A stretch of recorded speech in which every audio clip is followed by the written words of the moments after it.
Book 22. Desolation before Troy. Once in the town, those who had fled like deer wiped off their sweat and drank their thirst away, leaning against the cool stone of the ramparts. Meanwhile, Achaeans with bright shields aslant came up the plain and nearer. As for Hector, fatal destiny pinned him where he stood before the Scaean gates outside the city. Now Achilles heard Apollo calling back to him, "Why run so hard, Achilles, mortal as you are, after a god? Can you not comprehend it? I am immortal. You are so hot to catch me, you no longer think of finishing off the men you routed. They are all in the town by now, packed in while you were being diverted here, and yet you cannot kill me. I am no man's quarry." Achilles bit his lip and said, "Archer of heaven, deadliest of immortal gods, you put me off the track, turning me from the wall this way. 100 might have sunk their teeth into the dust before one man took cover in Iliad. You saved my enemies with ease and stole my glory, having no punishment to fear. I'd take it out of you if I had the power." Then toward the town with might and main he ran, magnificent, like a racing chariot horse that holds its form at full stretch on the plain. So light-footed Achilles held the pace. And aging Priam was the first to see him sparkling on the plain, bright as that star in autumn rising, whose unclouded rays shine out amid a throng of stars at dusk, the one they call Orion's dog, most brilliant, yes, but baleful as a sign. It brings great fever to frail men. So pure and bright the bronze gear blazed upon him as he ran. The old man gave a cry. With both his hands thrown up on high, he struck his head, then shouted, groaning, appealing to his dear son. Unmoved, Lord Hector stood in the gateway, resolute to fight Achilles. Stretching out his hands, old Priam said, imploring him, "No, Hector, cut off as you are, alone, dear son, don't try to hold your ground against this man, or soon you'll meet the shock of doom. Borne down by the son of Peleus, he is more powerful by far than you, and pitiless. Ah, were he but dear to the gods as he is dear to me! Wild dogs and kites would eat him where he lay within the hour and ease me of my torment. Many tall sons he killed, bereaving me, or sold them to far islands. Even now I cannot see 2 sons of mine, Lycaon and Polydorus, among the Trojans massed inside the town. A queen Laothoe conceived and bore them. If they are alive amid the Achaean host, I'll ransom them with bronze and gold. Both I have piled at home, rich treasures that old Altes the renowned gave for his daughter's dowry. If they died, if they went under to the homes of death, sorrow has come to me and to their mother. But to our townsmen all this pain is brief, unless you too go down before Achilles. Come inside the wall, child. Here you may fight on to save our Trojan men and women. Do not resign the glory to Achilles, losing your own dear life. Take pity, too, on me and my hard fate while I live still. Upon the threshold of my age, in misery, the son of Cronos will destroy my life after the evil days I shall have seen, my sons brought down, my daughters dragged away, bedchambers ravaged, and small children hurled to earth in the atrocity of war, as my sons' wives are taken by Achaeans' ruinous hands. And at the end, I too, when someone with a sword cut or a spear has had my life, I shall be torn apart on my own doorstep by the hounds I trained as watchdogs, fed from my own table. These will lap my blood with ravenous hearts and lie in the entranceway. Everything done to a young man killed in war becomes his glory once he is riven by the whetted bronze. Dead though he be, it is all fair whatever happens then. But when an old man falls and dogs disfigure his grey head and cheek and genitals, that is most harrowing of all that men in their hard lives endure." The old man wrenched at his grey hair and pulled out hanks of it in both hands, but moved Lord Hector not at all. The young man's mother wailed from the tower across, above the portal, streaming tears, and loosening her robe with one hand, held her breast out in the other, saying, "Hector, my child, be moved by this and pity me. If ever I unbound a quieting breast for you, think of these things, dear child. Defend yourself against the killer this side of the wall, not hand to hand. He has no pity. If he brings you down, I shall no longer be allowed to mourn you, laid out on your bed, dear branch in flower, born of me. And neither will your lady, so endowed with gifts. Far from us both, dogs will devour you by the Argive ships." With tears and cries the two implored their son, and made their prayers again, but could not shake him. Hector stood firm as huge Achilles neared. The way a serpent, fed on poisonous herbs, coiled at his lair upon a mountainside, with all his length of hate awaits a man and eyes him evilly, so Hector, grim and narrow-eyed, refused to yield. He leaned his brilliant shield against a spur of wall, and in his brave heart bitterly reflected, "Here I am badly caught.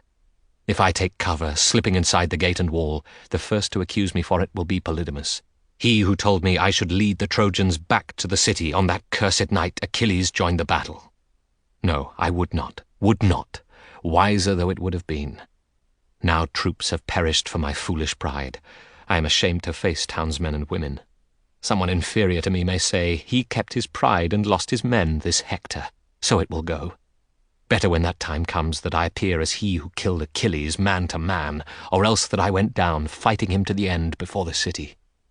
Suppose, though, that I lay my shield and helm aside, and prop my spear against the wall, and go to meet the noble Prince Achilles, promising Helen, promising with her all treasures Alexandrus brought home by ship to Troy, the first cause of our quarrel, that he may give these things to the Atreidae. Then I might add, apart from these, a portion of all the secret wealth the city owns. Yes, later I might take our counsellor's oath to hide no stores, but share and share alike, to halve all wealth our lovely city holds, all that is here within the walls. Ah, no. Why even put the question to myself? I must not go before him and receive no quarter, no respect. Aye, then and there he'll kill me, unprotected as I am, my gear laid by, defenceless as a woman. No chance now of a charms from oak or stone in parley with him, charms a girl and boy might use when they enchant each other talking. Better we duel now at once, and see to whom the Olympian awards the glory. These were his shifts of mood. Now close at hand, Achilles, like the implacable god of war, came on with blowing crest, hefting the dreaded beam of Pelian ash on his right shoulder. Bronze light played around him, like the glare of a great fire or the great sun rising, and Hector, as he watched, began to tremble. Then he could hold his ground no more. He ran, leaving the gate behind him, with Achilles hard on his heels, sure of his own speed. When that most lightning-like of birds, a hawk bred on a mountain, swoops upon a dove, the quarry dips in terror, but the hunter, screaming, dips behind and gains upon it, passionate for prey. Just so Achilles murderously cleft the air, as Hector ran with flashing knees along the wall. They passed the lookout point, the wild fig tree with wind in all its leaves, then veered away along the curving wagon road, and came to where the double fountains well, the source of eddying Scamander. One hot spring flows out, and from the water fumes arise, as though from fire burning. But the other, even in summer, gushes chill as hail or snow or crystal ice frozen on water. Near these fountains are wide washing pools of smooth-laid stone, where Trojan wives and daughters laundered their smooth linen in the days of peace before the Achaeans came. Past these the two men ran, pursuer and pursued, and he who fled was noble, he behind, a greater man by far. They ran full speed, and not for bull's-hide or a ritual beast or any prize that men compete for. No, but for the life of Hector, tamer of horses. Just as when chariot teams around a course go wheeling swiftly, for the prize is great, a tripod or a woman in the games held for a dead man, so 3 times these two at full speed made their course round Priam's town, as all the gods looked on.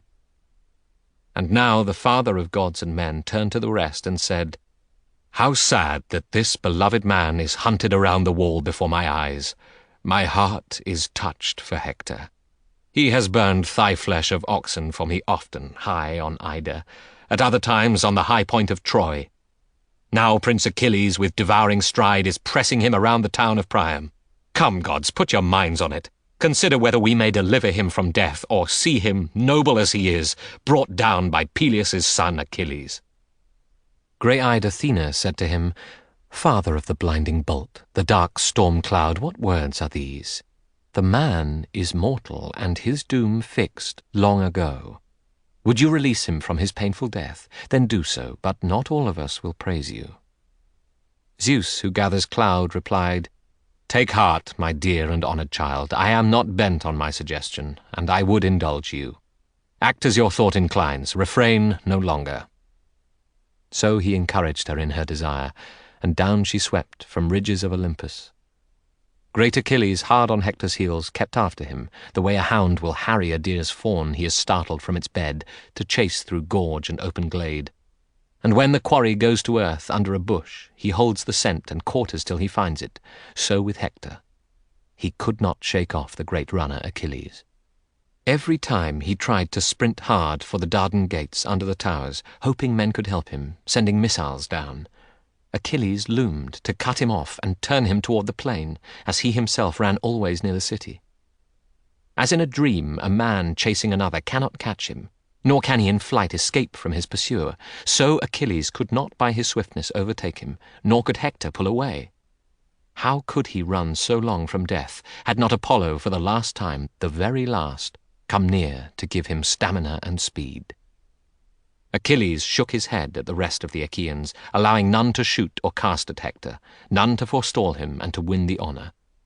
But when for the fourth time they reached the springs, the father poised his golden scales. He placed two shapes of death, death prone and cold upon them, one of Achilles, one of the horseman Hector, and held the midpoint, pulling upward. Down sank Hector's fatal day. The pan went down toward undergloom, and Phoebus Apollo left him. Then came Athena, grey-eyed, to the son of Peleus, falling in with him and near him, saying swiftly, "Now at last I think the two of us, Achilles loved by Zeus, shall bring Achaeans triumph at the ships by killing Hector. Unappeased though he was ever in his thirst for war, there is no way he may escape us now. Not though Apollo, lord of distances, should suffer all indignity for him before his father Zeus who bears the storm cloud, rolling back and forth and begging for him. Now you can halt and take your breath, while I persuade him into combat face to face." These were Athena's orders. He complied, relieved, and leaning hard upon the spear shaft, armed with its head of bronze. She left him there, and overtook Lord Hector. But she seemed Deiphobus in form and resonant voice, appearing at his shoulder, saying swiftly, "Ay, dear brother, how he runs, Achilles, harrying you around the town of Priam. Come, we'll stand and take him on." To this great Hector in his shimmering helm replied, "Deiphobus, you were the closest to me in the old days, of all my brothers, sons of Hecabe and Priam. Now I can say I honour you still more, because you dared this foray for my sake, seeing me run. The rest stay under cover." Again the grey-eyed goddess spoke, "Dear brother, how your father and gentle mother begged and begged me to remain, so did the soldiers round me, all undone by fear. But in my heart I ached for you. Now let us fight him, and fight hard, no holding back. We'll see if this Achilles conquers both to take our armour seaward, or if he can be brought down by your spear."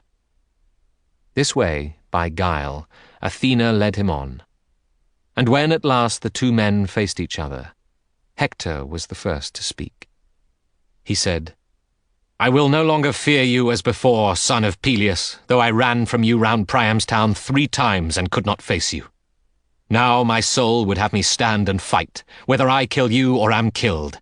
So come, we'll summon gods here as our witnesses, none higher, arbiters of a pact. I swear that, terrible as you are, I'll not insult your corpse should Zeus allow me victory in the end, your life as prize. Once I have your gear, I'll give your body back to Achaeans. Grant me, too, this grace." But swift Achilles frowned at him and said, "Hector, I'll have no talk of pacts with you, forever unforgiven as you are.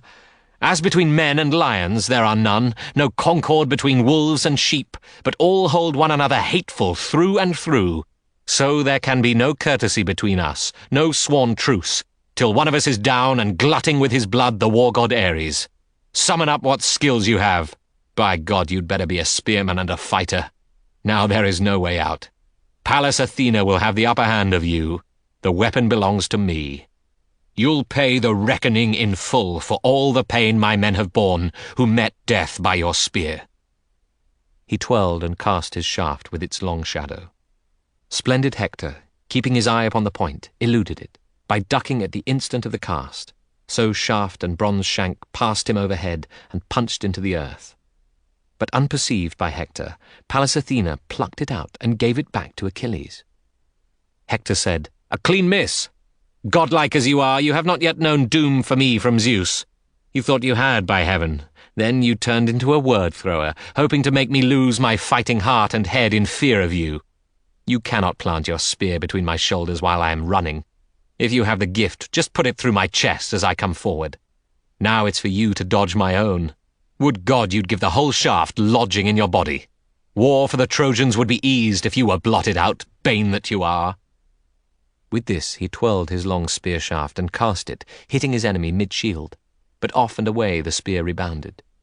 Furious that he had lost it, made his throw for nothing, Hector stood bemused. He had no other. Then he gave a great shout to Deiphobus to ask for a long spear, but there was no one near him, not a soul. Now in his heart the Trojan realized the truth and said, "This is the end. The gods are calling deathward. I had thought a good soldier Deiphobus was with me. He is inside the walls. Athena tricked me. Death is near and black, not at a distance, not to be evaded.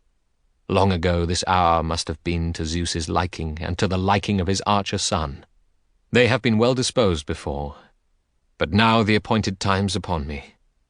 Still I would not die without delivering a stroke, or die ingloriously, but in some action memorable to men in days to come." With this he drew the whetted blade that hung upon his left flank, ponderous and long. Collecting all his might, the way an eagle narrows himself to dive through shady cloud and strike a lamb or cowering hare, so Hector lanced ahead and swung his whetted blade. Achilles, with wild fury in his heart, pulled in upon his chest his beautiful shield, his helmet with 4 burnished metal ridges nodding above it, and the golden crest Hephaestus locked there, tossing in the wind. Conspicuous as the evening star that comes amid the first in heaven at fall of night, and stands most lovely in the west, so shone in sunlight the fine-pointed spear Achilles poised in his right hand, with deadly aim at Hector, at the skin where most it lay exposed. But nearly all was covered by the bronze gear he took from slain Patroclus, showing only where his collarbones divided neck and shoulders, the bare throat where the destruction of a life is quickest. Here, then, as the Trojan charged, Achilles drove his point straight through the tender neck, but did not cut the windpipe, leaving Hector able to speak and to respond. He fell aside into the dust, and Prince Achilles now exulted, "Hector, had you thought that you could kill Patroclus and be safe? Nothing to dread from me, I was not there. All childishness. Though distant then, Patroclus's comrade-in-arms was greater far than he, and it is I who had been left behind that day beside the deep-sea ships, who now have made your knees give way. The dogs and kites will rip your body. His will lie in honor when the Achaeans give him funeral." Hector, barely whispering, replied, "I beg you, by your soul and by your parents, do not let the dogs feed on me in your encampment by the ships. Accept the bronze and gold my father will provide as gifts, my father and her ladyship my mother. Let them have my body back, so that our men and women may accord me decency of fire when I am dead." Achilles, the great runner, scowled and said, "Beg me no beggary by soul or parents, whining dog. Would God my passion drove me to slaughter you and eat you raw, you've caused such agony to me. No man exists who could defend you from the carrion pack, not if they spread for me 10 times your ransom, 20 times, and promise more as well. Aye, not if Priam, son of Dardanus, tells them to buy you for your weight in gold. You'll have no bed of death, nor will you be laid out and mourned by her who gave you birth. Dogs and birds will have you, every scrap."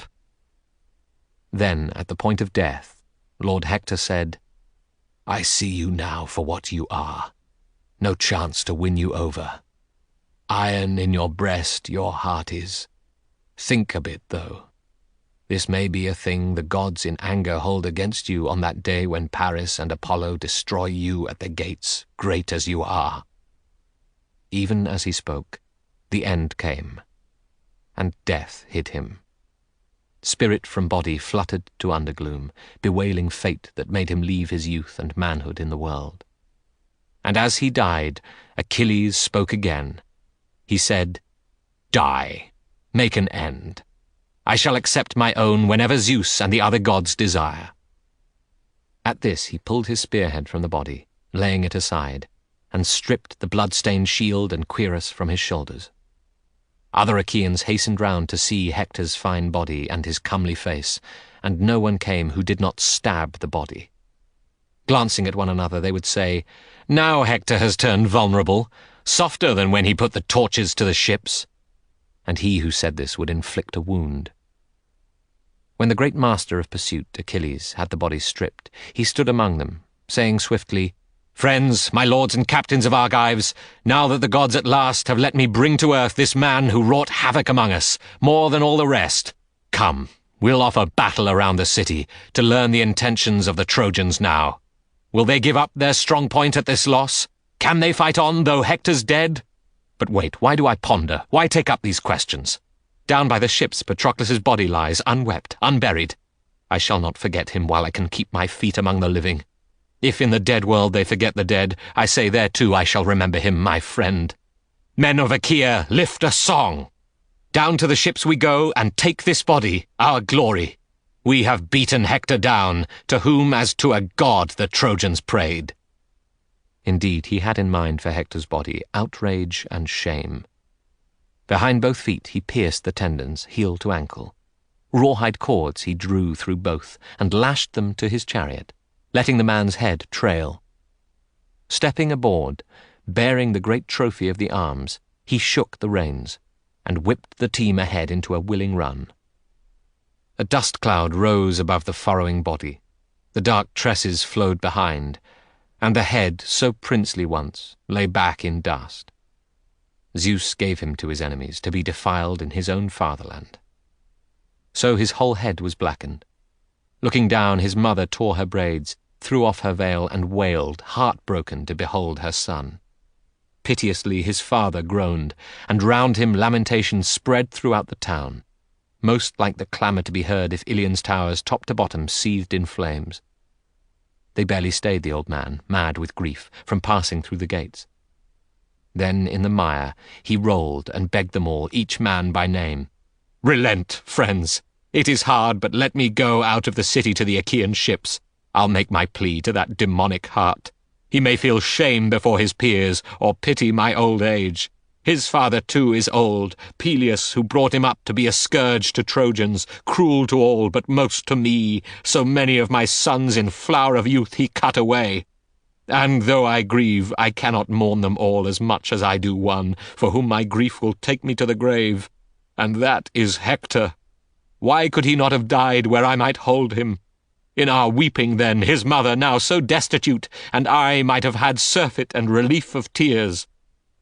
These were the words of Priam as he wept, and all his people groaned. Then, in her turn, Hecabe led the women in lamentation. "Child, I am lost now. Can I bear my life after the death of suffering your death? You were my pride in all my nights and days, pride of the city, pillar of the Trojans and Trojan women. Everyone looked to you as though you were a god, and rightly so. You were their greatest glory while you lived. Now your doom and death have come upon you." These were her mournful words. But Hector's lady still knew nothing. No one came to tell her of Hector's stand outside the gates. She wove upon her loom, deep in the lofty house, a double purple web with rose design. Calling her maids in waiting, she ordered a big cauldron on a tripod set on the hearth fire to provide a bath for Hector when he came home from the fight. Poor wife! How far removed from baths he was, she could not know, as at Achilles' hands Athena brought him down. Then from the tower she heard a wailing and a distant moan. Her knees shook, and she let her shuttle fall, and called out to her maids again, "Come here! 2 must follow me to see this action. I heard my husband's queenly mother cry. I feel my heart rise, throbbing in my throat. My knees are like stone under me. Some blow is coming home to Priam's sons and daughters. Ah, could it never reach my ears! I die of dread that Achilles may have cut off Hector, blocked my bold husband from the city wall to drive him down the plain alone. By now he may have ended Hector's deathly pride. He never kept his place amid the chariots, but drove ahead. He would not be outdone by anyone in courage." Saying this, she ran like a madwoman through the Megaron, her heart convulsed. Her maids kept at her side. On reaching the great tower and the soldiers, Andromache stood gazing from the wall, and saw him being dragged before the city. Chariot horses at a brutal gallop pulled the torn body toward the decked ships. Blackness of night covered her eyes. She fell backward, swooning, sighing out her life, and let her shining headdress fall, her hood and diadem, her plaited band and veil that Aphrodite once had given her, on that day when, from Eetion's house, for 1,000 bridal gifts, Lord Hector led her. Now at her side, kinswoman of her lord supported her among them, dazed and faint to the point of death. But when she breathed again, and her stunned heart recovered, in a burst of sobbing she called out among the women, "Hector, here is my desolation. Both had this in store from birth. From yours in Troy in Priam's palace, mine by wooded Placus at Thebe in the home of Eetion, my father, who took care of me in childhood, a man cursed by fate, a fated daughter. How I could wish I never had been born. Now under earth's roof to the house of death you go your way and leave me here bereft, lonely, in anguish without end. The child we wretches had is still in infancy. You cannot be a pillar to him, Hector, now you are dead, nor he to you. And should this boy escape the misery of the war, there will be toil and sorrow for him later, as when strangers move his boundary stones. The day that orphans him will leave him lonely, downcast in everything, cheeks wet with tears, in hunger going to his father's friends to tug at one man's cloak, another's chiton. Some will be kindly. One may lift a cup to wet his lips at least, though not his throat. But from the board some child with living parents gives him a push, a slap with biting words. "Outside, you there, your father is not with us here at our feast." And the boy Astyanax will run to his forlorn mother. Once he fed on marrow only and the fat of lamb high on his father's knees. And when sleep came to end his play, he slept in a nurse's arms, brimful of happiness in a soft bed. But now he'll know sad days, and many of them, missing his father. Lord of the lower town, the Trojans call him. They know you alone, Lord Hector, kept their gates and their long walls. Beside the beaked ships now, far from your kin, the blowflies, maggots in a swarm, will eat you naked after the dogs have had their fill. Ah, there are folded garments in your chambers, delicate and fine, of women's weaving. These, by heaven, I'll burn to the last thread in blazing fire. They are no good to you. They cannot cover you in death. So let them go. Let them be burnt as an offering from Trojans and their women in your honor." Thus she mourned, and the women wailed in answer.